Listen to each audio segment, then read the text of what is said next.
Alright guys! We all know by now that version 3.3 will feature the Wanderer along with Raiden Shogun, Kamisato Ayato, and Arataki Itto, and I am going to help you decide who to pull for. Let's go! Let's start with the newest kid on the block, the Wanderer. His biggest selling point is his E skill. Whenever he uses it, the Anemo boy will enter a hovering state for a bit where you can use normal and charged attacks while flying. He is the first ever character to be able to do this. Next, his burst. Well, I don't really know how to explain it, but it looks freaking amazing. Just have a look. You dare to gaze upon me?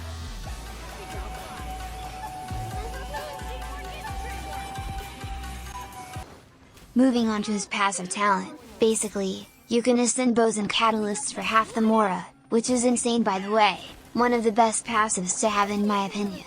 This guy is one of the most awaited character in Genshin history, so Arataki Itto, who's having a banner at the same time as the Wanderer. It should also be noted that, he's a hyper carry, much like these guys. Which means those who like rotation comps might want to reconsider. One other thing to remember is that Anemo does not react with Dendro. He is also probably going to struggle to break shields. But let's be honest, everyone and their mom is pulling for him anyway. Let's talk about Raiden Shogun. She's broken.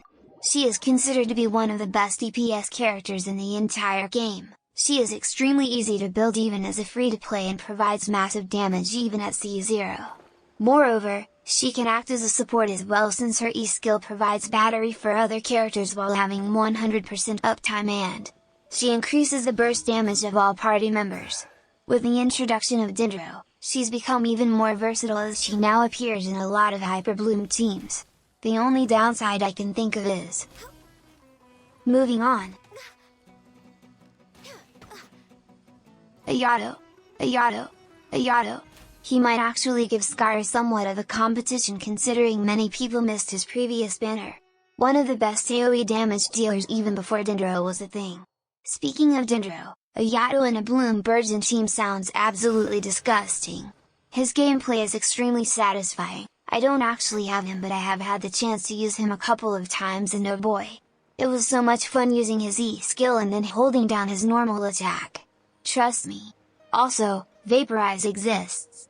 The existence of Tartaglia and Nihilou might hurt his chances somewhat as Child is very free to play friendly and Nihilou is... well, she's Nihilou. Lastly, there's Arataki Itto. This poor guy has nothing going for him right now.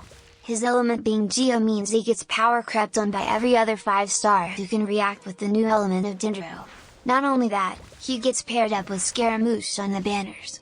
However, we all know that despite a character being meta or not, we will pull purely based on the personality of the character. Having said that, Itto is extremely strong in mono Geo teams with Goru, Yunjin, and Albedo. His raw power allows us to deal so much damage to his enemies that you wouldn't really need elemental reactions to clear most of the content. But some people might argue that his gameplay can get boring and repetitive. There's also high investment required to get Itto to do sufficient damage, and pairing Goru with him is pretty much a requirement. Now, to answer the question of who you should pull for. I'll just give you a ranking based on my opinions and experiences.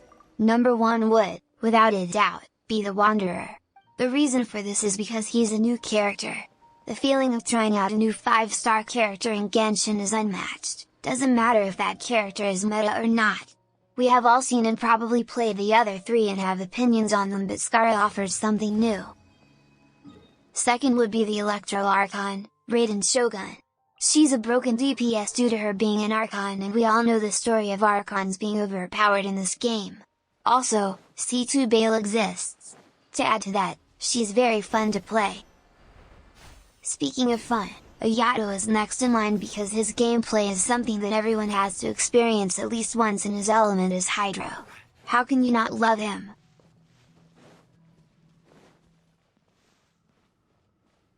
That just leaves our good old Geo boy, Itto. This list is purely my opinion, so please don't get triggered if I said something about your favorite character. There's also the option of completely skipping of all the characters, which is also fine. Since there's going to be a bunch of new and interesting characters coming in the future updates. Before the video ends however, Please consider subscribing for more content like this as it helps a lot and keeps me motivated. That'll be all, let me know what you thought of this ranking and whether you agree or disagree. Thanks for watching! Let's light it up!